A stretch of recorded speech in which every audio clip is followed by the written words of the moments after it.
The world looks to California to answer the hard questions, for redemption, to introduce the unfamiliar, to be resilient. Because California bounces back, holds us accountable, values who we are, remains vigilant, defies those in our way,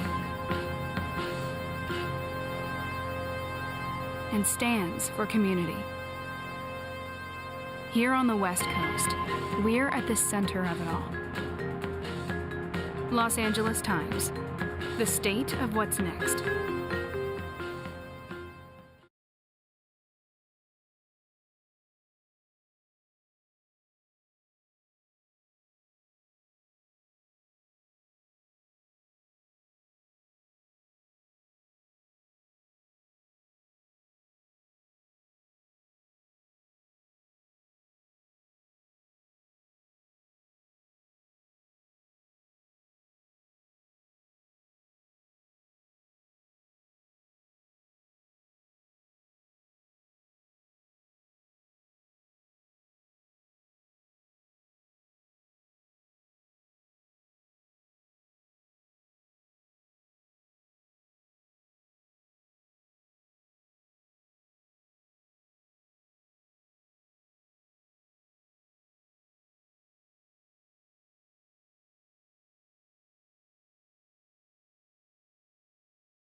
When I first set foot on campus, The possibilities were limitless.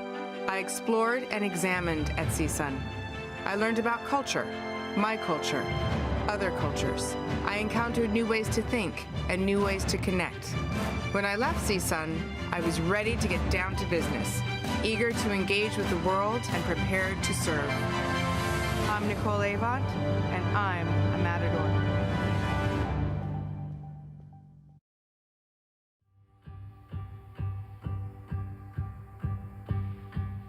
Welcome to this evening's Ideas Exchange. When these conditions arise, we arise too. And I think that sometimes limitation is good for artistry and good for creativity. You're at a situation where you're like, well, is it worth it? You cannot be an effective leader if you shortchange yourself. I love asking why. That is my favorite question to ask, is just the why. Take that passion and do something great with it. Save the world.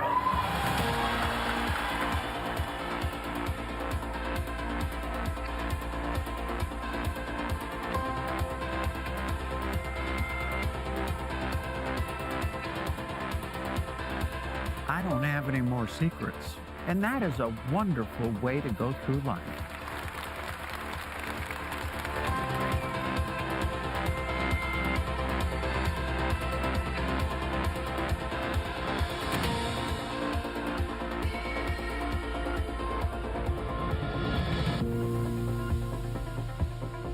Thank you all for watching this story, video, post, whatever this is. Thank you so much. Bye.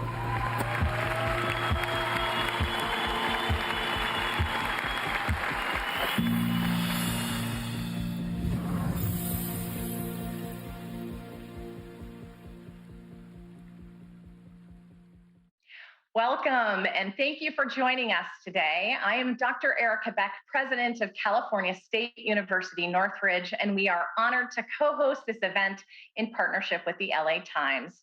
Today's conversation comes at a moment in history where over the past year, we have navigated multiple intersecting crises that have highlighted the historic and persistent inequities in our communities of color across multiple dimensions, including higher education.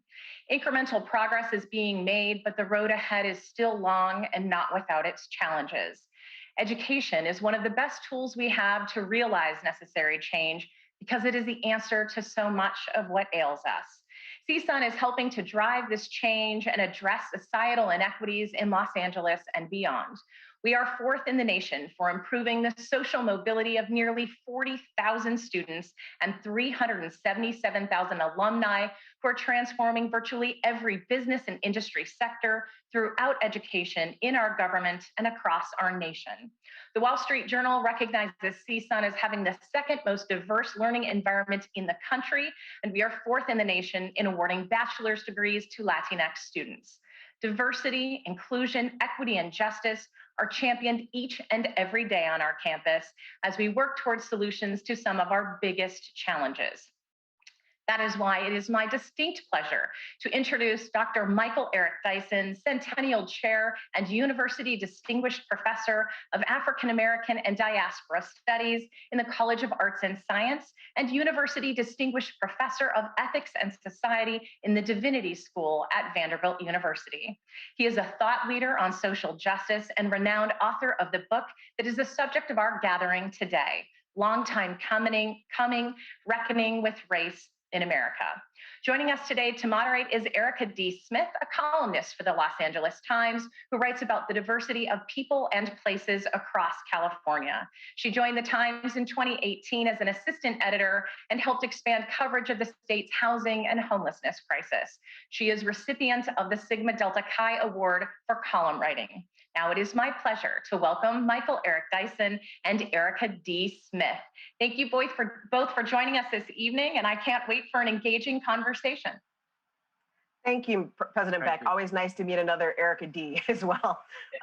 So before we get started, I wanted to remind everybody that the signed copies of A Long Time Coming, the book that we're going to be discussing today, is available at SO1 Books in Leimert Park.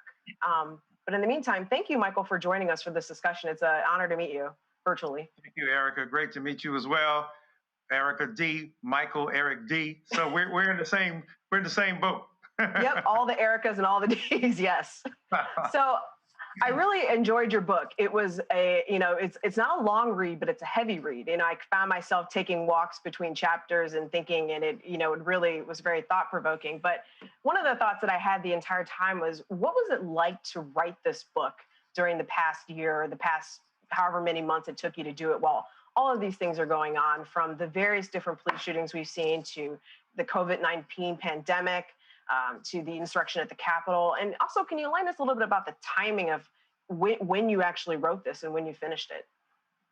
Yeah, well, thank you very kindly. A writer of your esteem and elegance and eloquence, that's a high honor. Yeah, I wrote this book in the midst of the syndemic, as they said in the 90s, the convergence of two pandemics. The global virus that has besieged lives and bodies across this world, turning lungs into sponge and incinerating bones and fiber of human bodies. And on the other hand, the racial pandemic. One is, pandemic, the virus of 2019, COVID 2019, another one, COVID 1619. The persistence of racial inequity and racial inequality that continued to really haunt the horizon of American life. Nowhere more clearly seen than in the brutal death, and now we know murder, of George Floyd. So in the midst of that, Ahmaud Arbery being hunted down like an animal, George Floyd dying, various Karens across the country doing what they do best, which is doing what they do worst. And in the midst of that, I was writing, thinking, reflecting, engaging, processing trauma, trying not to be re-traumatized, but at the same time, prioritizing an engagement with the raw, naked reality of Black death as a spectacle and a performance of vulnerability before American society. So while the stuff is unfolding, I'm literally writing. Mm-hmm. That must have been extremely difficult to be able to have that perspective, to be able to kind of take a step back while all of this is going on. The way you structured this book was so fascinating to me, that you use individual people as the subject of each chapter, everybody from Emmett Till up to Sandra Bland, to Eric Gardner, to Breonna Taylor, and mentioned, many of our brothers and sisters in between that. Why do you think, witnessing all of that Black death and the way that you spell it out in this book over decades upon decades and centuries, George Floyd was the one that cut through, that kind of connected to not just to African Americans, but to the country at large? Yeah, and indeed to the globe. When you think about the worldwide and international response to George Floyd, I think it is because the world itself was under assault. Nature itself had turned a violent eye to its own occupants through the global virus. And that global pandemic, I think, caused people to stay at home, to be inside, to take shelter. And in that sense, because we were all watching our screens, because we were all forced in a kind of faux intimacy to engage each other. A couple weeks before the pandemic, Luddites like myself or technophobes might have been heard railing against a young person, turn that darn thing off. Put that telephone down. Speak to me, I'm right here. The pandemic made me not right here. The pandemic disappeared us from intimate engagement and physical proximity and reduced us to cameras and devices to communicate with each other. We spoke to our therapists and our priests, our loved ones, and our physicians on screen. And some of us, tragically, had to say goodbye to our loved ones online. And so the very devices that had divided us now brought us together. And we felt a greater rush of intimacy, a greater feeling of emotion in these devices. And I think because we were all at home watching our televisions or our looking at our iPhones or our iPads or our other, devices, when George Floyd's image flooded those screens, many more of us were there immediately to consume those images. Many more of us were at home and forced to be with each other and to share that experience, both nationally and internationally, in a way that it hit different, as the young people say. It just hit different. And it registered differently. And so I think that's one reason. And another is that all asterisks were removed for many white people who had made, and others, who had made excuses before. There was no asterisk, but he was running from the cops. He was laying on the ground. But he was being belligerent. He was saying, sir, and please. But he was a threat. His 6'6", 6'7" frame stretched on the ground. But the cops had no choice. They felt endangered. They bore their knees into the torso and into the legs, and with lethal intensity into the neck, the already depressed column of George Floyd, borne into by the knees of now a murderer, a convicted murderer, Derek Chauvin.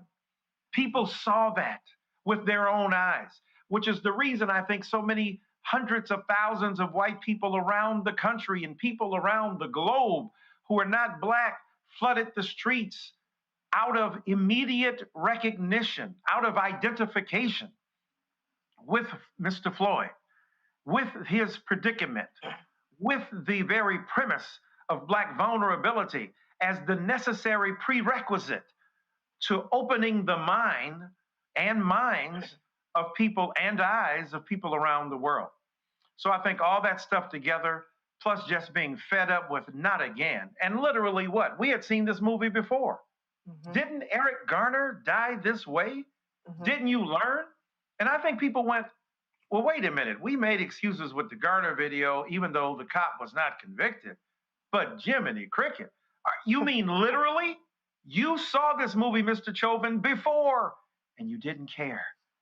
The kind of willful sadism that allowed him to ignore the camera blinking, unblinkingly recording him, and without blinking, he stared into that camera and gave us a cold indifference to the fate of a fellow citizen beneath his knees. I think that got to white folk and Black folk and brown and red and yellow folk and folk of every stripe and hue and gender and orientation and sexuality and class across this nation and indeed across the world.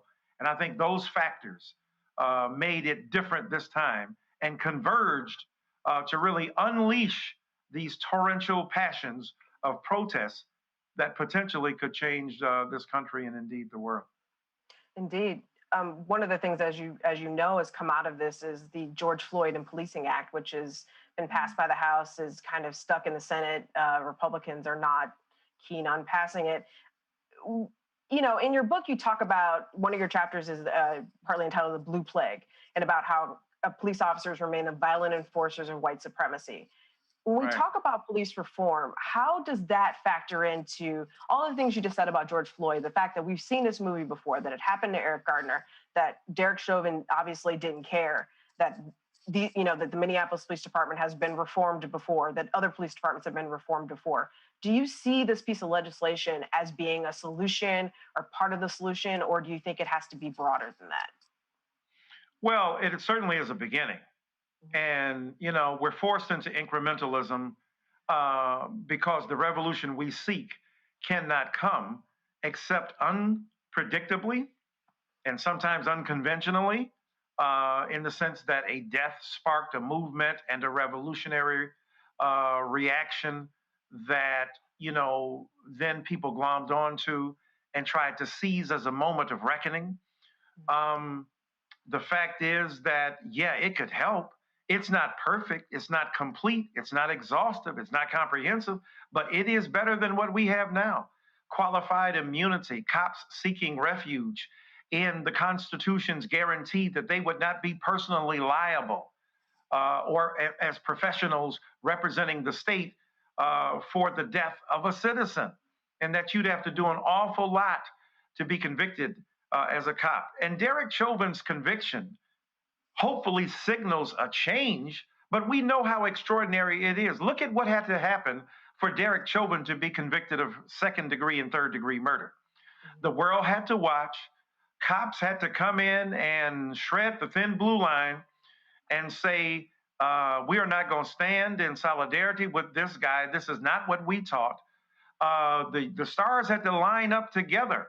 The citizens, including children who were there that day, had to testify that what he did was wanton disregard for Black life. Look at everything that had to be in order and perfect for Mr. Chauvin, former Officer Chauvin, to be convicted.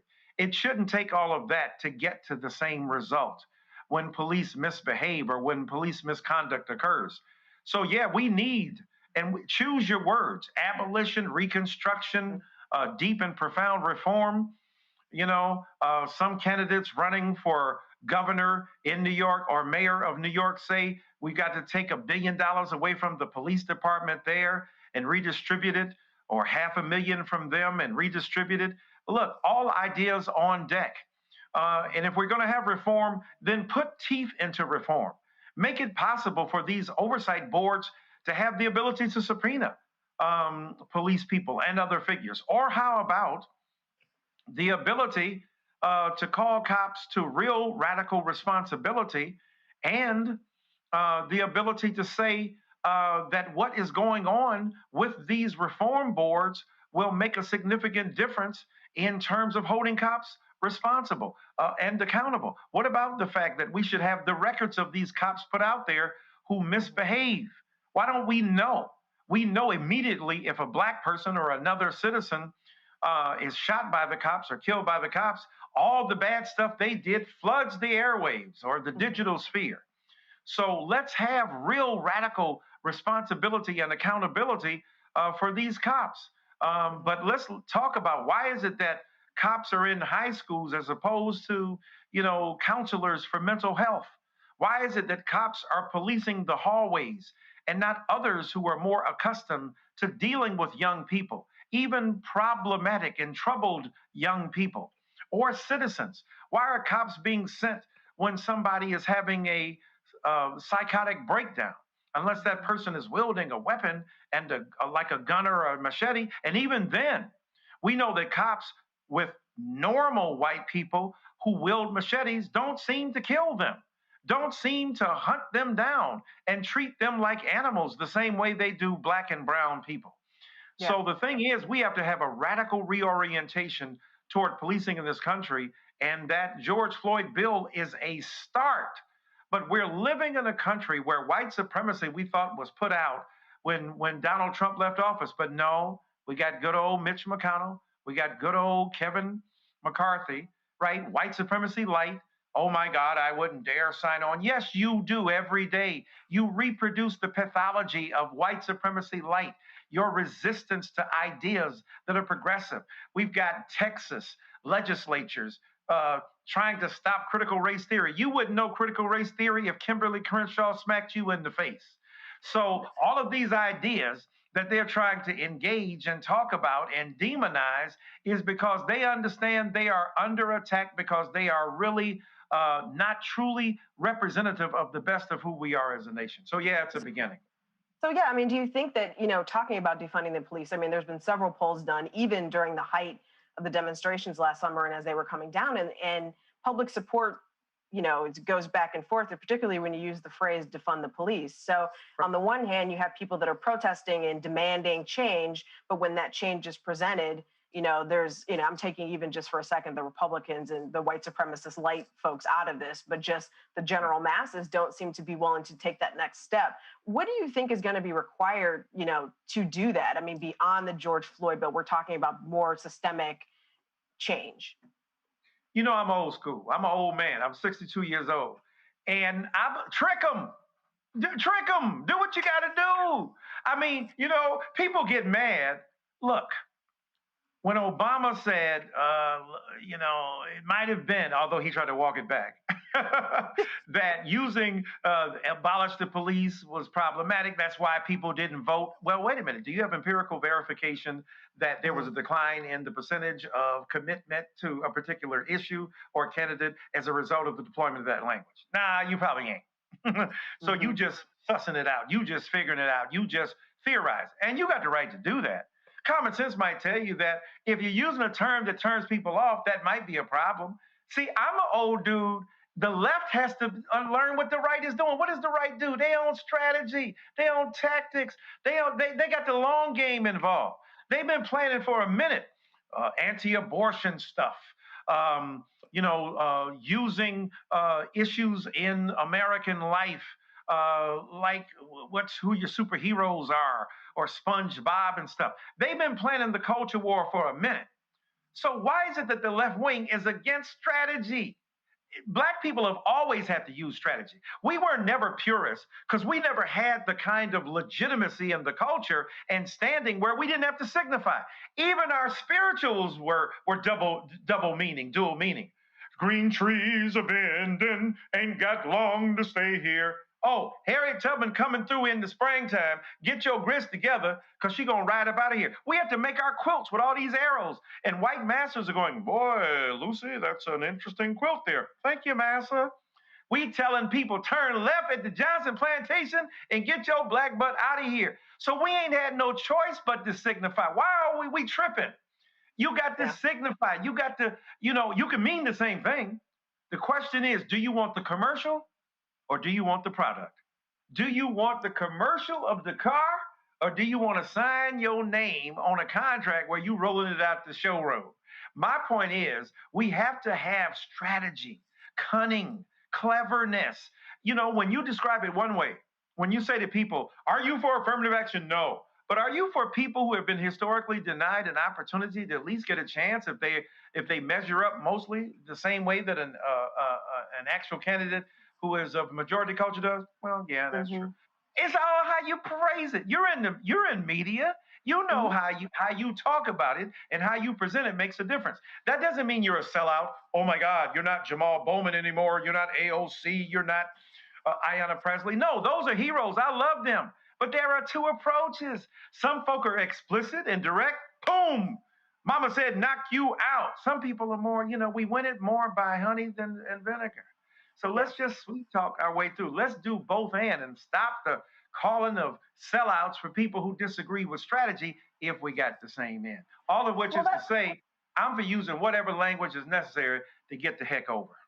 Well, that's kind of, back to your point about social media. I mean, don't you think that's part of a function of social media that people have been about, or you want the commercial of the car or the car, which also gets into something you get into in your book about cancel culture. But I mean, do you think that social media has that corrosive intent on the back end of it, where there is this sense of people wanting to make a name for themselves now that maybe didn't, 10 years ago in a different way?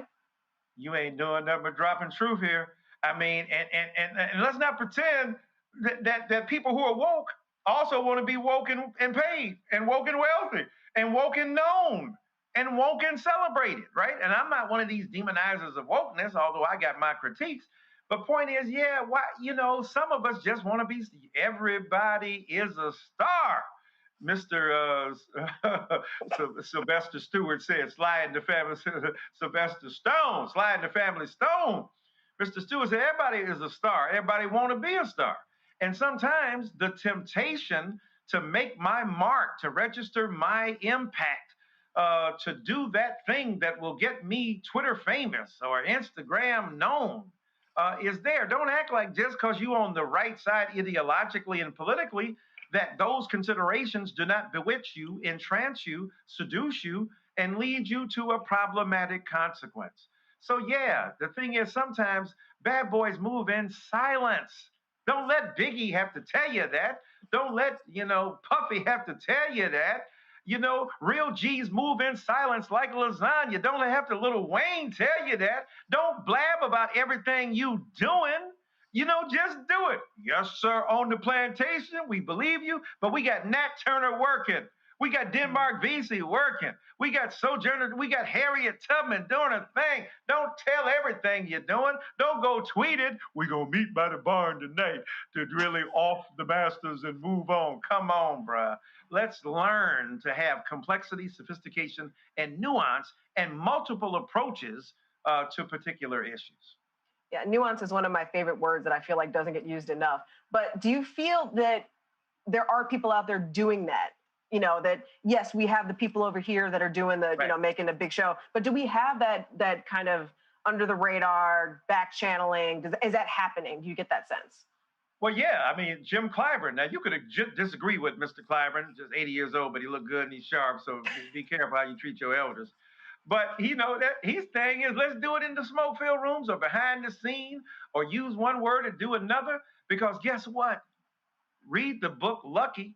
Jim Clyburn is the one who went up to Biden and said during his debate, you have not yet announced that you're going to choose a black woman for the Supreme Court. Now, he putting the screws to Joe Biden. He is saying, you got to do this. But outside, some people are, well, you're supporting Joe Biden, you must be a sellout. You're supporting Joe Biden, and you must be capitulating to a moderate neoliberal establishment that disallows progressive ideas. No, he was behind the scenes jacking the man up, but in public, I'm standing with this guy, but I'm forcing him, coercing him, encouraging him to do the right thing. There are all kinds of strategies. So a guy like Jim Clyburn, and guess what? Joe Biden is in there. He might as well be FDR, LBJ, Abraham Lincoln, ain't he? What in the world? Even AOC had to say, yo, I'm going to have to give you credit, bruh. You know, or it's that generation that Saturday Night Live said, bro, hey, bro, everybody's doing it now, bro. So the thing is, Joe Biden up there acting like what? FDR, LBJ, Lincoln? You are killing the game. You're supposed to be Mr. Moderate. And yet the progressives say what you're doing is amazing. He learned a lesson from Obama. You can say bipartisan. Look at Joe Biden. Joe Biden learned lessons from black people. Oh, yes, I'm for bipartisanship. Yes, Mr. McConnell, love to talk to you. And behind the scene, slashing, smacking, smoking, just wiping them out. Just wiping them out. But when he sees them, oh, yes, I'm willing to talk to you. Absolutely. That's the best of what black people have brought to the table, signifying, implicating, inferential wisdom derived from not speaking out your mouth everything you do. Perform it, just don't announce it. And then, therefore, there will be a better possibility of realizing it. So, yeah, people like Clyburn and other folk who are just doing the business behind the scenes, and when they step up, they're able to present results. And that makes a difference. Yeah, I mean, you mentioned, you know, years ago, you talked about Obama, that he wasn't direct enough in addressing race when in office. And now we have Kamala Harris as vice president, who is a black woman, but also South Asian. How do you think that she has to live up to those same standards? And how is she playing out in all of this effort, you know, for justice, not just among black Americans, but also among Asian Americans now, given, you know, some of the attacks that we've seen over the last year or so? Yeah, well, she's benefited from the first black presidency because she can be a bit more explicit, right? She's HBCU. She's sister girl. She with the sorority. Obama invented no black college. In fact, he was trying to close some of them down and was really critical. That's a no-no in black culture, bruh. You better be a Morehouse man or a Spelman sister now and recognize even, you know, symbolically and recognize what those colleges have meant and those universities have meant. She came up from them. So she has a more organic relationship, a more institutional connection and tie to those places and spaces in black life. So she's been more, you know, seen as more legitimately connected to them, although she had her first, I think, blowback when she said she agreed that this is not a racist nation. People like, come on now, where you been now? Come on now. So, yeah, it's difficult. It's not impossible. It's difficult, but it's more, I think, palatable in this particular age when we've had such strong strides made against white supremacy, social injustice, economic inequality, and the vicious white nationalism that besieged the White House and this nation that led to January 6th of this year. So I think that, but it's still difficult. It ain't easy, but it's made more difficult, more smooth the road by the first black president who had to toe the line, who now is, acting blacker than he could when he was in office. He and Michelle have a certain kind of freedom because you ain't the president no more, but you ain't the president no more, but you ain't got the same power when you speak. And so you say, man, the opportunity was when you had it, bruh. Like Michael Jordan says, when I get out of, basketball, I'll speak up, bruh. They don't care, you Jordan. Although Jordan's longevity has been pretty remarkable. But the thing is that when you got the bully pulpit, use it. And again, I think that's a lesson Joe Biden has learned. Now, Joe Biden has white privilege on his side. He ain't got to worry about what Obama had to worry about. The same way that Bill Clinton didn't have to worry about it. He could play a saxophone and not be seen stereotypically. Joe Biden can speak about white nationalism in his inaugural address and white supremacy. Man, have we ever had a president do that? Nope. A president who said, black people, you took care of me, I'm going to take care of you. I mean, man, I don't think Obama could say that. Because then, and not only did he not say it, he ain't really tried to do it because he felt hamstrung. So there's a greater freedom, ironically enough, in the performance of blackness by a white man like Biden, who can do more directly what Obama couldn't do. But I think Kamala Harris is in a spot where she can step the game up, so to speak.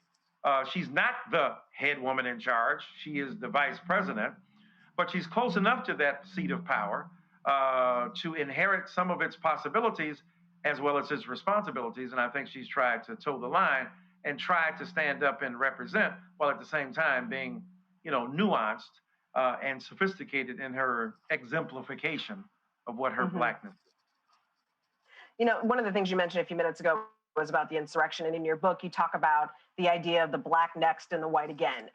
And this idea of this push and pull, and that we're never going to get any sort of true reckoning on racial injustice unless we deal with that. Can you talk a little bit about what you mean by that and kind of how that's playing out? You see that playing out now with this transition from Trump to Biden and the national politics and the backlash from McConnell et al.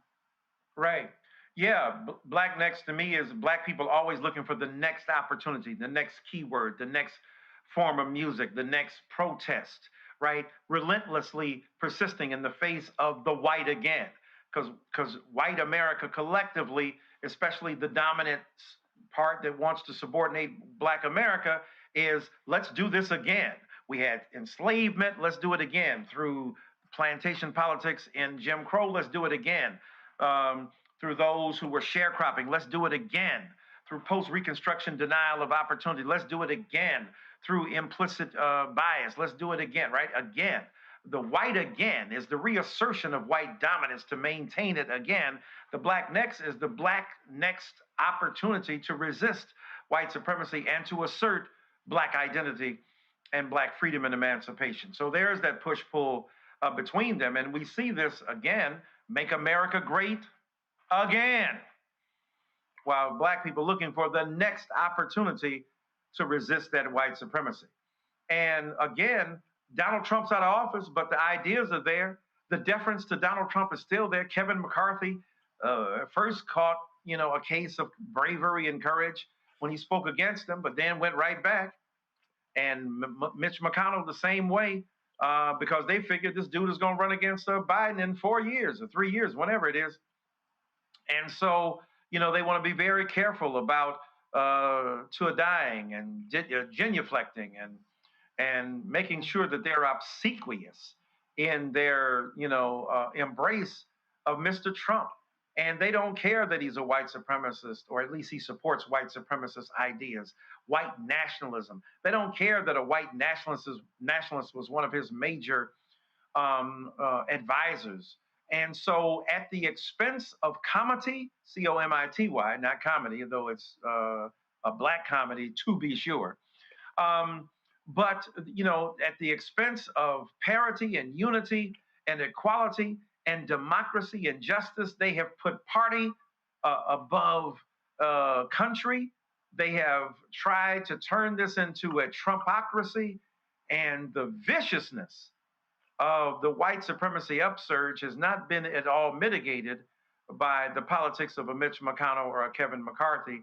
So as far as I'm concerned, they're complicit in that very thing, the white next, in very civil form, but nonetheless lethal. Mm-hmm.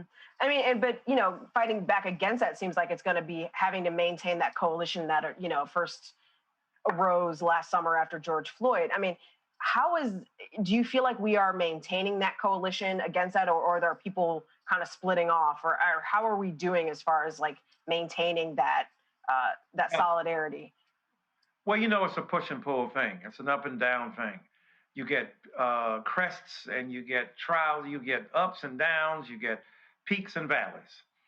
I hate to sound cliched talking to a great writer, but you know, that's what it is. And so it doesn't last always. It rises, then it falls, it subsides, it reasserts, and you never can tell. You know, never can tell when I'm down for a jack move. You too, boy, if you mess with me.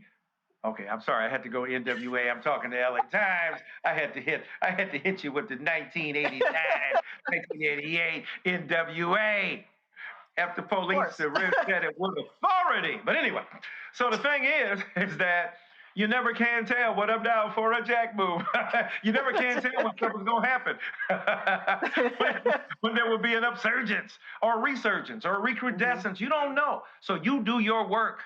Paul says in the Bible, some people plant the seed, some people water the seed, and God makes it grow.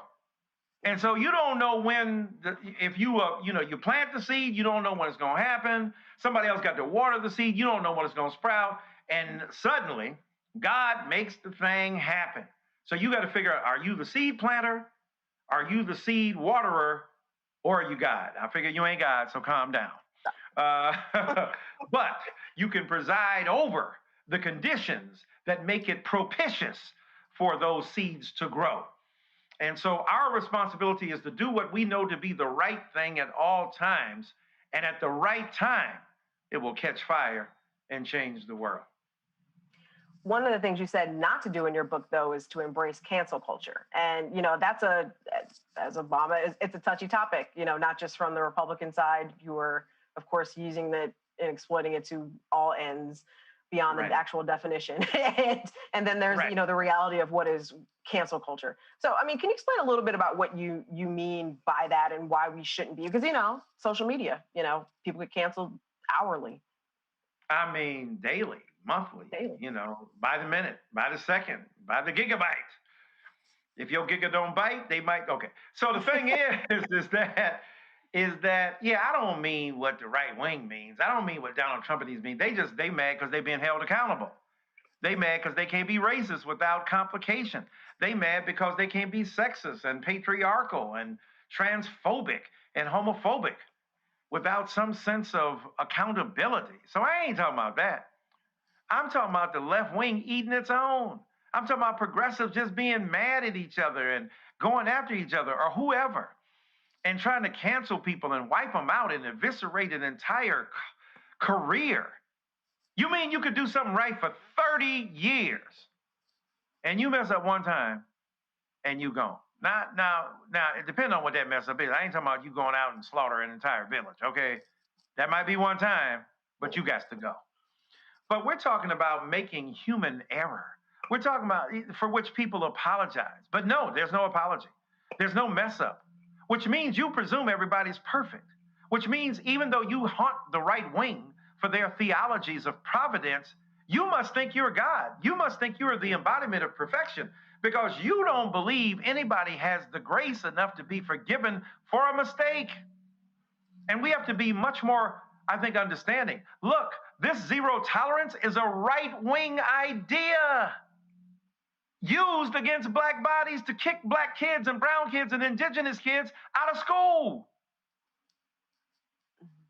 So for me, I think it's extremely necessary for us to talk about dealing with forgiveness, with understanding, with the humanity of our fellow citizens, and understanding that we have to be extremely careful about eviscerating others, enemies, opponents, people on our side, out of a narrow, vicious consideration of self-aggrandizing moral purity while not acknowledging you might be the canceler today, you could be the cancelee tomorrow. How do you communicate that to people? I mean, part of the, I would say, the reckoning that started and the upheaval that started last year was just Black folks just being fed up with everything, as you mentioned at the beginning of our discussion. And a lot of people are out of patience. They're out of forgiveness. We see people who are just like, I'm not talking to you. Changing your mind is not going to happen. So why should I try? Which I think leads to some canceling online. How do you kind of wind that back? Considering that some of the, people with actual power in our movement are some of the ones that are canceling or kind of leading the charge on some of these things. Yeah, I think it's unfortunate and tragic. We got to find a different way. And yeah, I understand being hurt and upset, tired, exhausted. But if Martin Luther King Jr. were alive today, some Black people want to cancel him. If Malcolm were alive today, there are some Black people who'd want to cancel him. So just think about that. Like, I'm old enough to know when they tried to cancel Whitney Houston. She ain't Black enough. She don't sing Black enough songs. I can't identify with her. And then when the Bobby Brown and television and the reality show, then the crack cocaine and stuff. Oh my God, what, is she blacker than Black now? You got to uncancel her, right? Don't take your momentary estimation of a human being or an act or a gesture as the ultimate indictment of or censoring of their entire career, life, trajectory. If they made a mistake, acknowledge it, confess it, acknowledge what you did is wrong, and then be given the grace to make a difference, to make a change. Because isn't it ironic? The very people who want to cancel prison want to engage in cancel culture. But prison is cancel culture of a sort, isn't it? You're anti-incarceration. You want to abolish the police, but you want to police and cancel people, right? You want to police the boundaries so that you wipe them out. You want to commit a Derek Chauvin act while claiming you hate what Derek Chauvin does. But if you cancel somebody, if you eviscerate them, if you completely wipe them out, you in league with Derek Chauvin. You just think you're on the other side. But it's still the same gesture of heartless, conscienceless remediation, except the remediation is evisceration. You wipe them out. You destroy them. Done. Career over. How you gonna judge somebody based on one bad game? One bad play in a game? One bad season, for that matter, to use a sports analogy. Again, there are some things that are so awful. Yes, I get it. But many of the things we're trying to cancel people for are not. And it takes a kind of exaggerated sense of self-importance and a kind of clinical distance. Is it any wonder that cancel culture arises in an age of machinery and technology where we don't have intimate connection anyway? That it's just like deleting, an email, deleting a text, deleting a life. And we have to be extremely careful about that and to be seduced by the means of technology that have provided us the moral content of our actions and identities. We have to be very careful about confusing those two. Mm-hmm.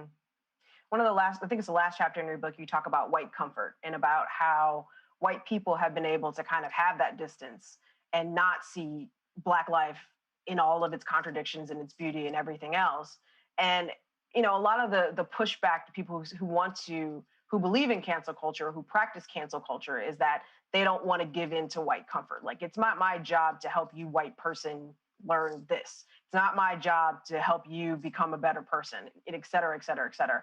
How do you reconcile those two things where you literally have white comfort is a thing, as you talk about in your book, but also cancel culture has this kind of toxic effect?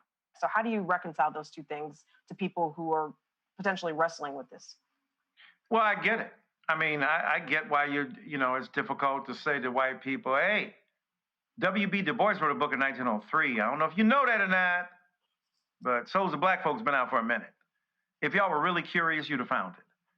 Be as curious about Black life as you are about stars and Mars and romance and animals and the like. So I understand that. Have that kind of curiosity. Because be as ingenious about helping Black people as you were destroying them. I get when Black people say, I'm exhausted, I'm tired, it's not my job. I was joking with some of my students one day in class because they were like, we didn't come here to teach white people. We have our own classes. And I understand that. Because if on top of you competing with white folk for good grades and, internships and placements in careers, you got to also teach the white folk who don't give a darn about you so that they can be more invested in a certain kind of knowledge about Blackness that they can then use to jump and boost their career above you. Yeah, that's kind of crazy, right? That's cray. On the other hand, I was joking with some of my students when I said, yeah, I didn't come here to be teaching white people. I said, oh, I'm a professor. I guess I did. Yeah, that's kind of my job. Yeah.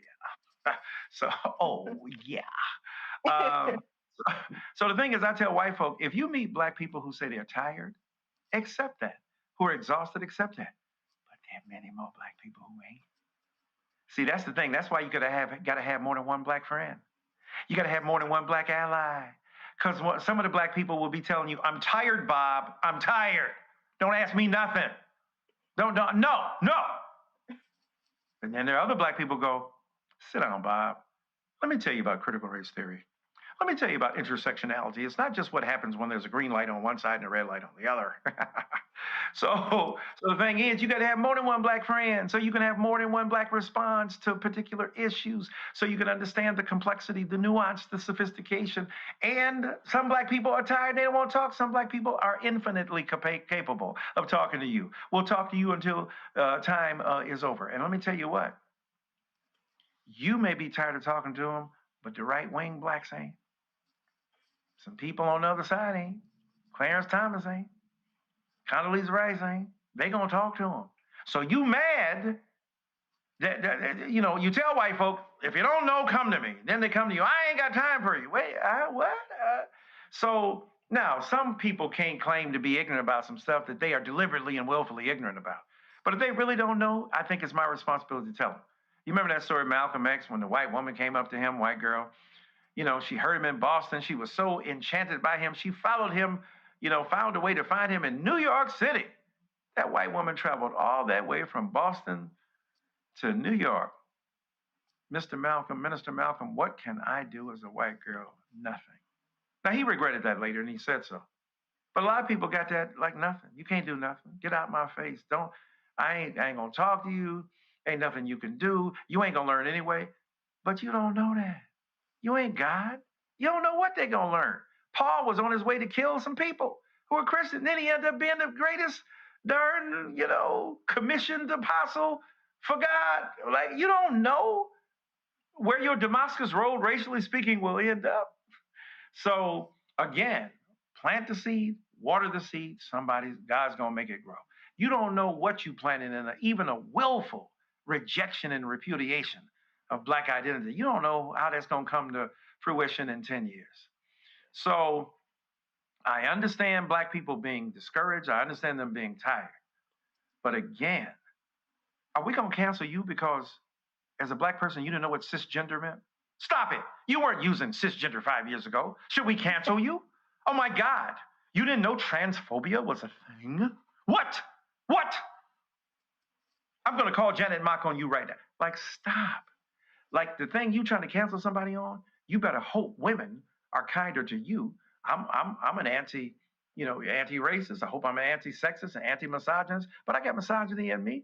I hope I don't get canceled because I mess up 1 time, 2 times, 10 times. I'm an ally. Canceled at least 10 times anyway, so it's probably, yeah. Yeah, right. Somebody could cancel you. While you're doing all the canceling, you could get canceled. And we're doing this retroactive cancel 20 years ago. Did you do this? Where's the amnesty? Where's the like, hey, it used to be a different set of rules. There's some different rules now. Now, if you do it now, you know you in trouble, so don't act like you didn't know. Yeah, but I can't hold you accountable 10 years ago for some stuff we ain't even know. Some stuff we ain't even had. We didn't know about heteronormativity. Stop it, bruh. We weren't talking about, we didn't even know about Juneteenth till we went to college. So stop it. Don't act like you were celebrating Juneteenth. Stop. So the thing is there are a lot of things that we have to be accountable for, and we should be, but we should also be kind and generous and understand. Absolutely. Well, I want to move on to a couple questions from our viewers while we still have some time. We have about 12 minutes left. So we have a question from Leroy who said, my white friends still have a very difficult time talking candidly about race. How can I get them to see that this is a discussion that's beneficial for them too? See, but that's the point. Can you blame white people? If I mess up, they're going to cancel me, man. I'm not saying nothing, bruh. No, bro, I'm not doing it. And now I'm not saying that's the only reason. But I'm saying create spaces where it is safe for white folk to say stupid stuff, even if they're serious and curious and honest, and be able to have that conversation. Because white folk ain't going to take the chance to have that conversation. Like, let's be real. If you're a critic of Me Too now, do you have a space in America? No. I mean legitimate. I don't mean the reactionary, masculine, machismo, sexist. I'm talking about like, do you really want to have as your motto, believe women?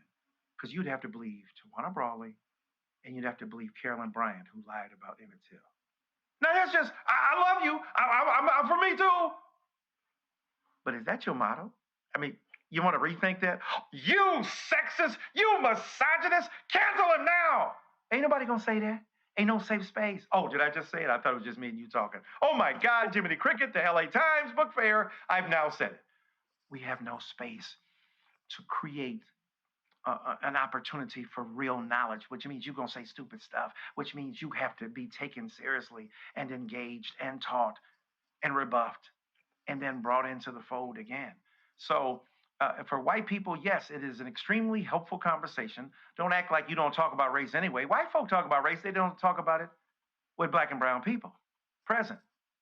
And that's a problem because ain't nobody there to help you correct some of the narrowness that you think even when you're doing good stuff, you might be saying some whack stuff.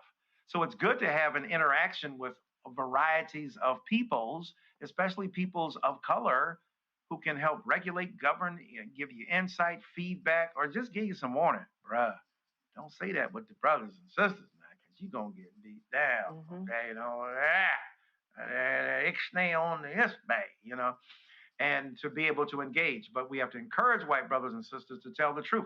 When I go to my classes, speak up. I can guarantee you a safe spot that you will not be run out of the class because of something you say.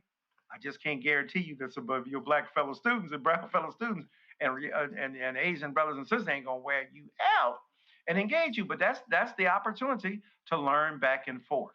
So we've got to create those kind of spaces where we give people permission to be curious and to learn and to make mistakes and to grow. That's why cancel culture is a non-starter. And then you mad when white folk ain't gonna speak up, but they gonna do what they gonna do now. Behind the scene, they just ain't gonna tell you.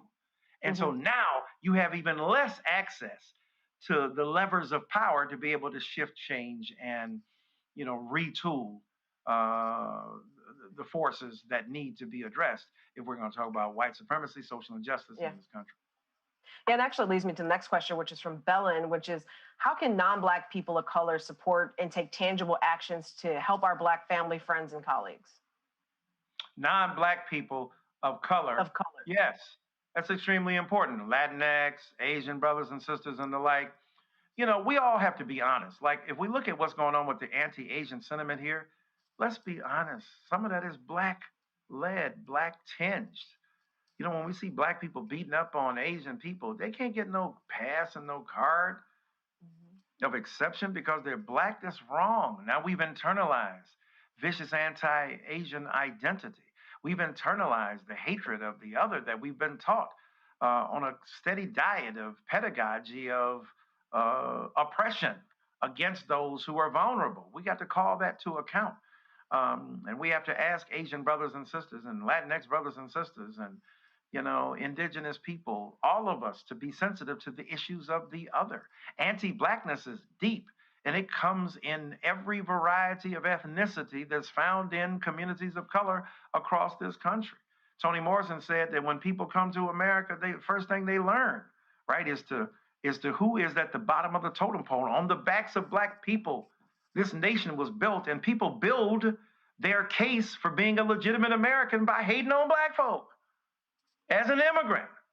So let's be honest about that and talk about the seduction of anti-Blackness as the price, as the ticket that is being stamped in order for people to become fully fledged Americans. That's real talk too. I have a question from Paul, jumping ahead to some more recent information. With the recent voter suppression efforts across the country, what do you think is the best approach for our activist civil rights groups and minority voters to combat them? Yeah, I like how y'all put those questions up in bookmarks and stuff, man. LA Times is kind of dope, man. We're being Maybe fancy. I get LA Times. Can I get, huh? What's that? So we're being fancy. Yeah, real fancy, man. I might have to, just win a LA Times book prize just so I can see that again. Look, we've got to do everything we've been doing. The Stacey Abrams approach is important. Oh, you gonna voter suppress, as Secretary of State Brian Kemp running for governor? How disingenuous and dishonest is that? Well, you put 800,000 people off the rolls. Well, I'm gonna put 800,000 people back on and add 300,000, or 500,000 and add 300,000 just for good measure. So, we got to do everything we can. First of all, we got to vote, right? No matter what, in the midst of the miasma, the hurt, the pain, the trauma, the shenanigans, the trichnosis, all the stuff they doing, we got to still show up. We got to still go out there, because they are, 400 bills in, across this country in state legislatures that are trying to suppress the vote. Texas just passed this anti-critical race theory stuff, or putting it forward. Are you kidding me? And so we've got to stand up. Civil rights groups have to call it out. They have to continue to articulate a valuable reckoning with racial animus and anti-blackness and the tricks that white politicians use and the language they deploy to try to hurt Black people, brown people, red and yellow people, people of all colors, and trying to say that you got to have, look, y'all didn't mind when you were voting for George Bush that people didn't have no driver's license. All of a sudden you need it. You said, Mr. Kemp, that the election in Georgia was perfectly fine. Well, why are you changing stuff? Same in Florida. Why are you changing? Arizona, why are you changing? You said it was good. You said Trump was lying. Now you try to act like the only one reason. You get mad when Trump targets you, but you use Trump's targeting of Black and brown and red and yellow people as a means to achieve your goals. You ain't nothing but a Trump by association. You a white supremacist by ventriloquism. Your mouth moving, Trump's ideas are coming out. It kind of leads to a question from Jacqueline, who asks, Black people have been marching and protesting forever, and we're still protesting. What's it going to take for Black people to finally be able to achieve equal status without taking to the streets? Or is that even possible? That's my last ad. Yeah, I don't know. Not in this lifetime. As Jay-Z said, if you'd have told me I was going to be selling clothes, I wasn't in my right mind. Not in this lifetime. Sorry, had to hit you with the jigger too. Yeah, it's going to be tough. The right to protest is one of the things we're guaranteed. But then the necessity of it is something that is also vouchsafed in a culture that continues to oppose us. And we got to continue. It's tiring. I'm tired of marching. Tired of marching for something that should have been mine at birth. That's what Martin Luther King Jr. said in the 60s. I'm tired. So we tired now if he was tired then, but you got to keep on doing it. Got to keep on insisting that what we must do is to resist white supremacy, fight against social injustice, demand our rightful place for our children and our grandchildren and our great-grandchildren, and for the country's future. Yes, it is tiring and exhausting and fatiguing, but we got to continue to do it. No, not in our lifetime. I don't think protesting and marching is going to be finished with. Not at all. Well, for the last question, it's coming from Clint, and it kind of leads to your Jigga reference. But Mr. Dyson, I first saw you speak 20 years ago about the life and death of Tupac Shakur. What is the role of hip hop right now in America's racial reckoning? You can say that if you want to answer. You even got Lil Baby writing about, these mothers are grieving about, the cops, they be killing us and so on. I mean, Lil Baby is writing protest songs. Come on now. You got Da Baby, Lil Baby, Baby's mama. I don't know all these. Golly. I mean, I sound like an old man, don't I? Good God Almighty, what the hell? And what y'all be saying anyway? How you gonna protest a mumble rap protest?